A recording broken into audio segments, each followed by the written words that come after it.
Hi guys, today we are taking apart a Super Nintendo cartridge, Super Mario All-Stars here, and we are going to solder in a new save battery. I'll show you a little bit about what we have here and explain the setup. We have a soldering iron kit here. We have 99.9% pure isopropyl grade alcohol. That's to clean the circuit board inside of the game. And then we also have some Q-tips for that cleaning that I just talked about. Later on, not a part of this video, but we'll use some of these toothpicks to get in the crevices and really clean this cartridge up good, because as you can see, it's quite dirty. Other soldering materials we have here is no clean solder wick. Oops, drop that. We have no clean solder wick here. That helps remove the existing solder so we can put some new solder down and get that new battery in there. We have no clean flux paste, and that just helps the solder flow more evenly over the contact pad so that it doesn't ball up and kind of stick to the tip of your soldering iron. So let's get started. Here is the new battery that we're going to solder in. It is a CR2032. And we also have the tool that we need to open the cartridge. So, the tool that you'll need to open a Super Nintendo cartridge, and most Nintendo cartridges, is going to be a 3.8 millimeter bit. Nintendo uses a security bit on most of their cartridges, so you can order these online. Just make sure you're putting in 3.8 millimeter bit. If you happen to be working on a Sega cartridge, those use a little bit bigger of a bit. Those are 4.5 millimeter bit is what you're going to want to look for if you're working on a Sega cartridge. But like I said, Nintendo 3.8. So I'm just removing the screws here, lefty-loosey. There we go. And I like that I have this nifty little heat-resistant organizer here. Those keep my screws safe because I am prone to lose them. That came with my soldering iron, and I'm very happy that it did. And so we're just going to open this up here. Take off the top. I'm going to set that off to the side. And here is the PCB, or the printed circuit board, if you want to be fancy. From here on out, I'll probably just call it the board. I'm going to just gently lift that out. No problem, nothing holding that in there. And I'm going to set the shell off to the side so we can get to work. Here I have a heat-resistant silicone mat. This I actually happened to get at a smoke shop, but you can also order it online. Just look for a silicone heat-resistant mat. Trying to keep my tablecloth safe here. So let's take a look at the board. As you can see, the battery is located right here. And you can see right on there it's a 3-volt CR2032.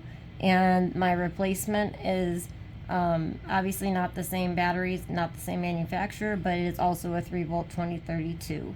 As you can see, the battery actually goes through the board, through 2 holes, and the tabs come out the other end. So we're going to actually be working on the back side of the board and applying heat here and here so that we can lift the battery out. So I'm going to turn on my soldering iron. When working with electronics boards, I would recommend anywhere between 600 to 650 degrees. This thing heats up pretty quick. When I first started soldering, I had a cheaper soldering iron, and its maximum temp was 450 degrees, and that was just not working. It didn't seem like it got hot enough for it to really give a good result. So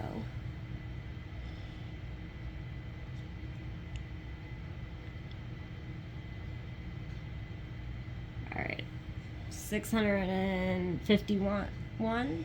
That's good enough for me. Close enough. And I'm going to set my tool off to the side here. Alright, so let's get to soldering. I'm going to flip the board upside down. And as you know, soldering irons are hot, so be careful. If you prefer to wear gloves, feel free to wear gloves. I find it easier to just use my fingers because I can really get in there and see better. So you're not going to want to touch any part except for the tab and the solder, the contact pad. I'm going to try to touch it as little as possible until the solder melts and I can pull the battery out. So as you can see, it's melting. Look at this side melted too a little bit here.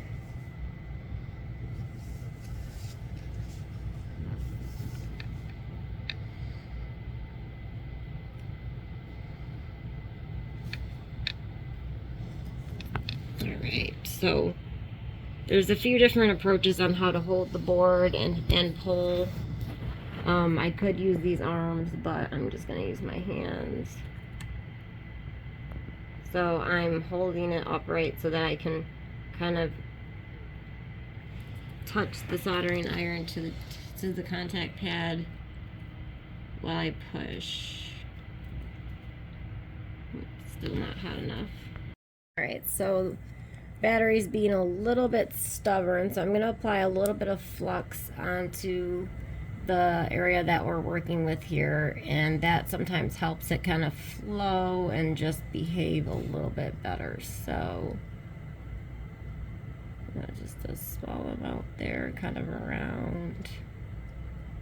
I'm going to put some flux on the front too, just in case that helps.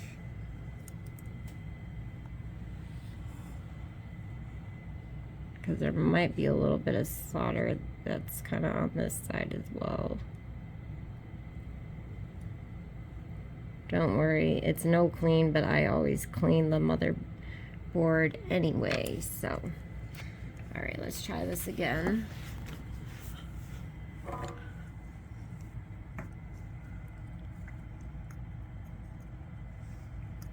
So I'm going to hold it like this where I can have my hand on the battery and gently pull while I apply heat. That's kind of the best. There we go. Starting to come out there.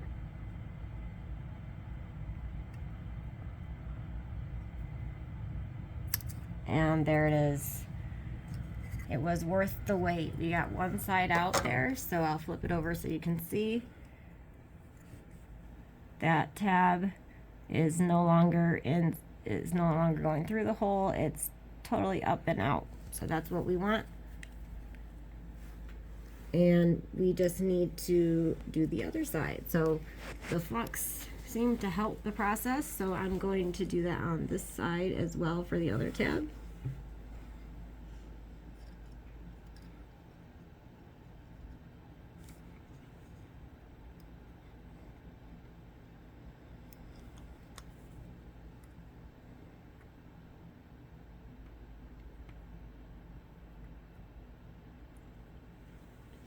Alright, we got our flux.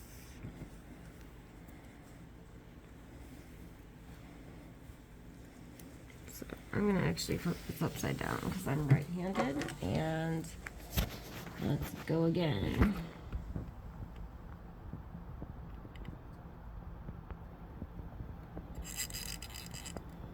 You can hear it moving.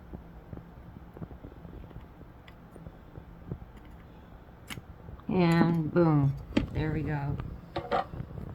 So this is the original battery. We successfully took it out. Booyah.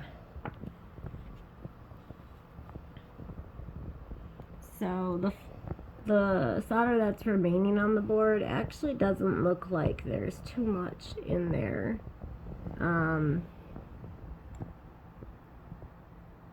I'm going to use a little bit of desoldering liquid to take some off of this pad because it looks like there's a little bit of solder that kind of filled in the hole. And there's a little bit of solder that's kind of filling it in over here on the top. So I'll try to remove some of that solder so that we can get the new battery in there.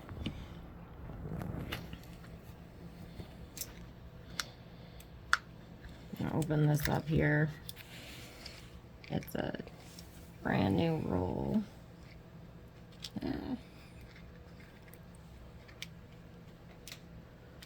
Does not want to cooperate with me today. There we go, got it. So one note about this is that it is metal wick, so you're going to want to try to do this as fast as possible, because as you're heating on top of the wick, it will heat up and you just don't want to burn yourself. So I find it helpful to put a little bit of flux on top of the braid.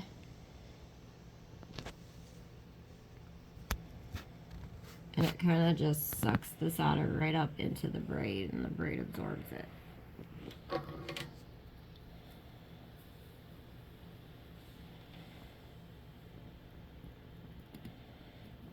So you can kind of see.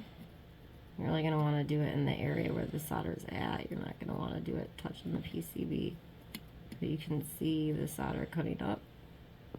And I'm going to remove the braid and the tip of my soldering iron at the same time. If you don't do that, what could happen is you solder the braid to the board and then you're ripping up the contact pad because the solder is already hardened, if that makes any sense. So make sure you're moving both at the same time so the solder is still wet and you don't accidentally break a contact pad.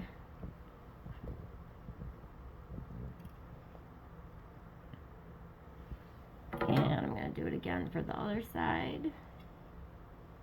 Appreciate your patience, viewers, if there's anyone out there watching this.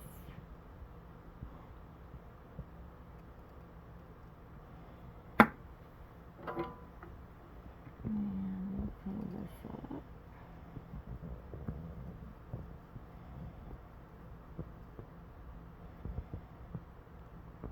Alrighty.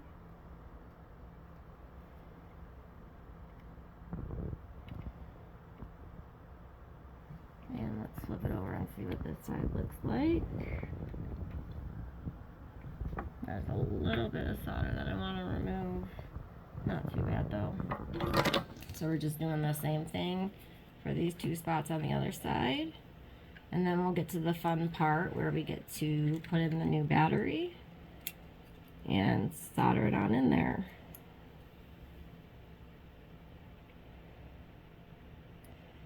Now if you're doing a Game Boy cartridge, those are a little bit different. They don't have this style of board where the tabs actually go through the board. They have this style of board where it's just the contact pad and the tabs are flat. So the technique for that is slightly different, mostly the same, but you would want to put solder down before soldering, but in this case we're just going to be soldering around the tab, so that's kind of nice, kind of easier.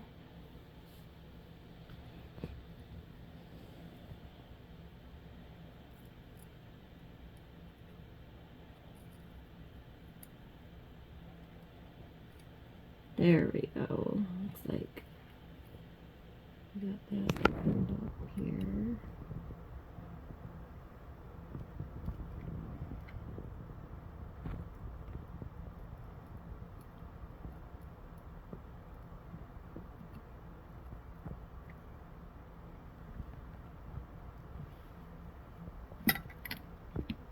I see a tiny bit blocking that hole, so I'm going to go back on the other side. Sorry guys, I'm a perfectionist, I think. There's something must be wrong with me, but it's always good to be meticulous when you're working with small electronics. Better safe than sorry. Alright, I think that should be good. We can give it a try at this point, I think. Yep. The holes are open.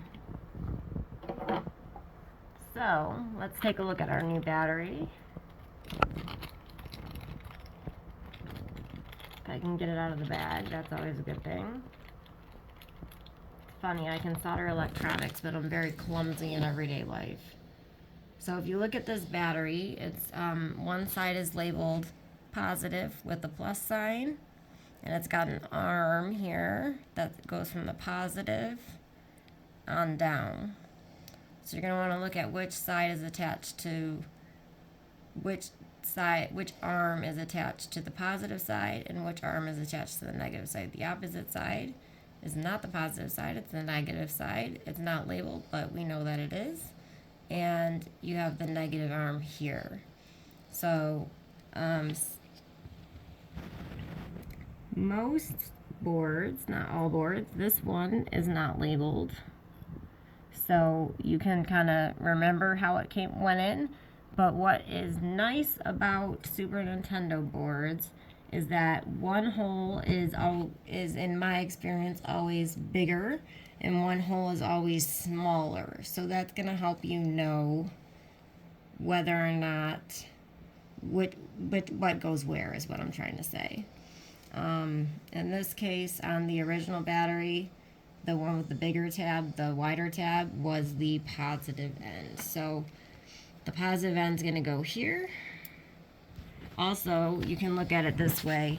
The electrons flow from negative to positive, right? So the positive end is always going to usually be pointed towards the center of the board. That's another way to think about it and identify it if you get stuck, if you didn't take a picture or remember. So this battery obviously is a replacement. It's not a perfect fit, but I'm pressing down to get it as close to the board as I can.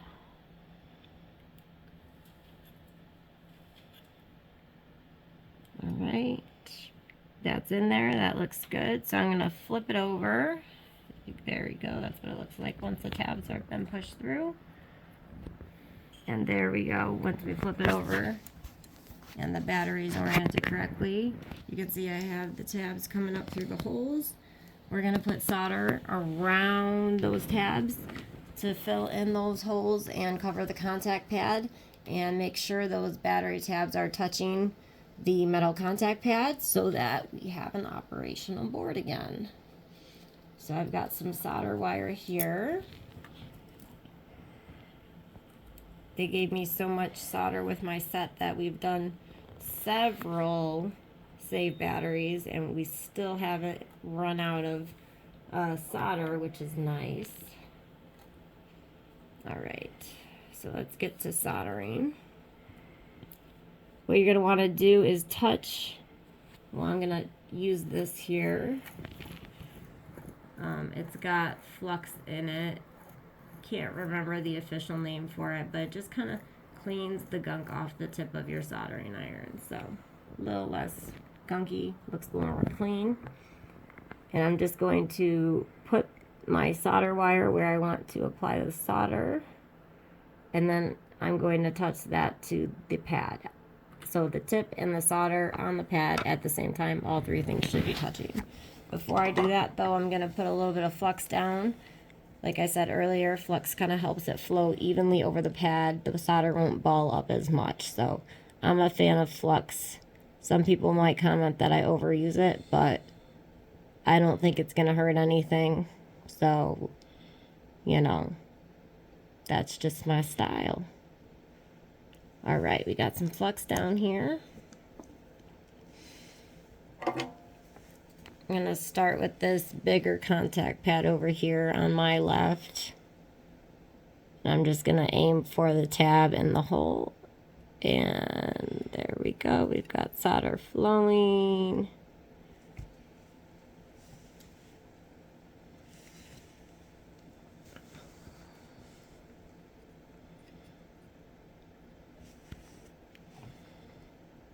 Got some spots over here to fill in.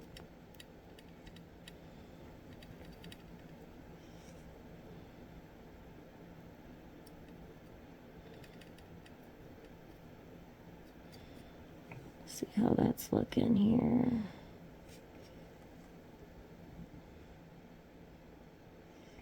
I think it looks pretty good.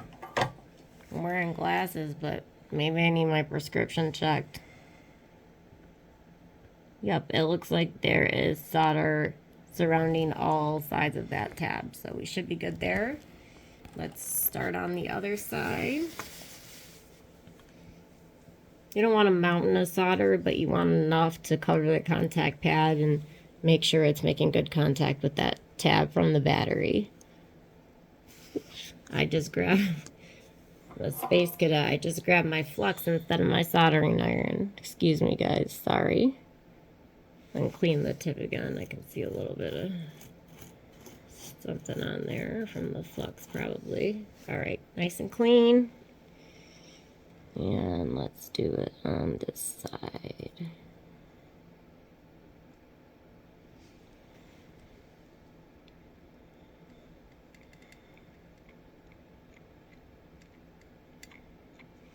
And flip the board so I can get this side.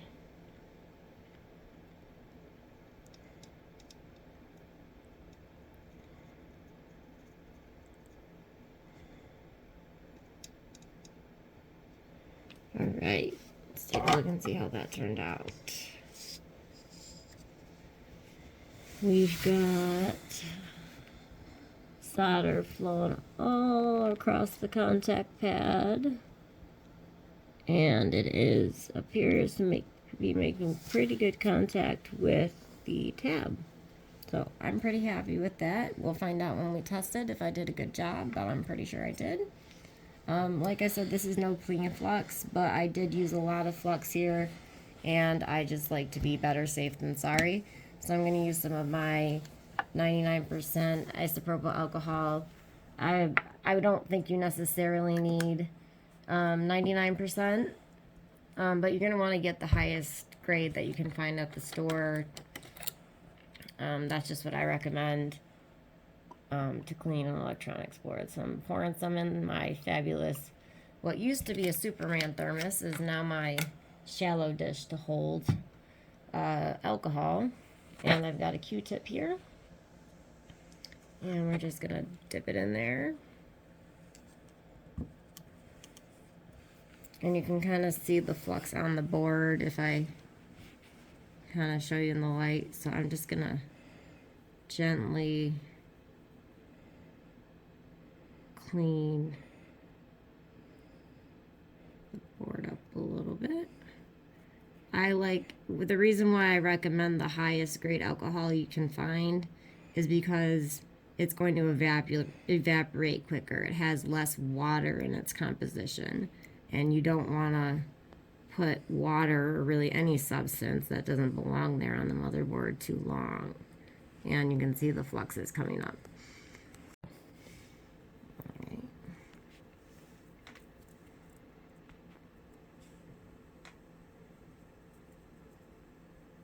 So now that I look at it, it looks like the flux spread pretty far. Might have overdone it on the flux, but just wanted to be sure that, you know, we had good contact covering the pad. So let's get that flux off here.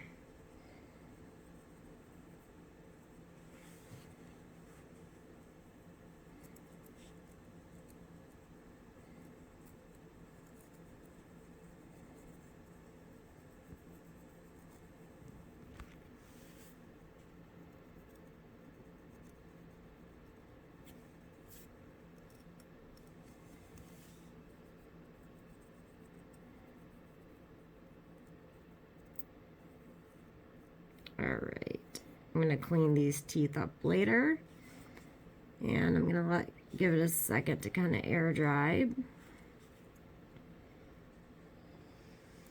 And as you can see, there you have it, the battery is installed. So as you can see, we've got the battery all installed here. It's looking pretty good, but let's give it a little tug to make sure that my solder is holding the battery in place. If I can get my fingers in there. I'm pulling up, and it's not budging, which is what you want. So, I mean, you don't want to, you know, yank with pliers. Don't apply that kind of force, and you might break the pads. But if you give it a little tug and it's staying in place, that's a good sign. That means that solder made contact where it was supposed to, and it is holding it in place. So we got our solder, we got our battery. We're gonna put it back together, and we can show you a little clip of the game working. Thanks for watching, and subscribe for more videos like this in the future.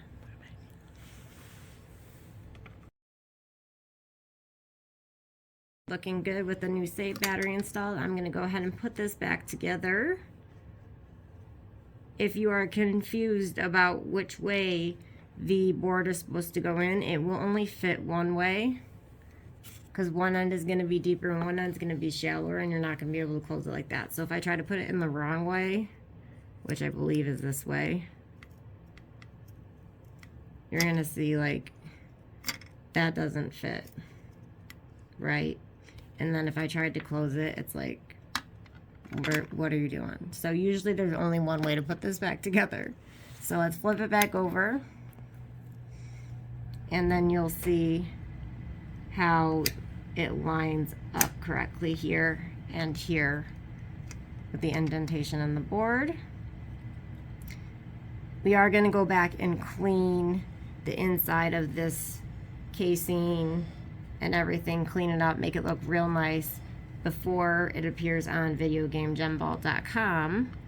But I just wanted to show you how I put it back together here.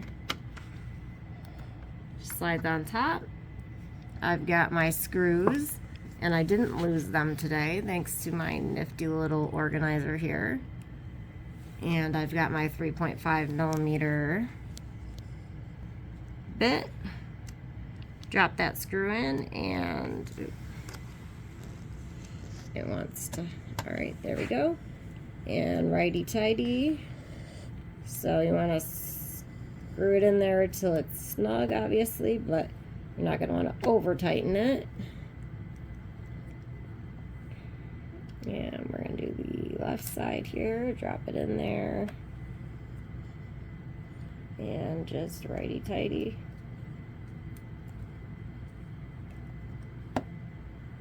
Simple as that. And there you have it, our still dirty but soon to be cleaned Super Mario All-Star Super Mario World Super Nintendo game.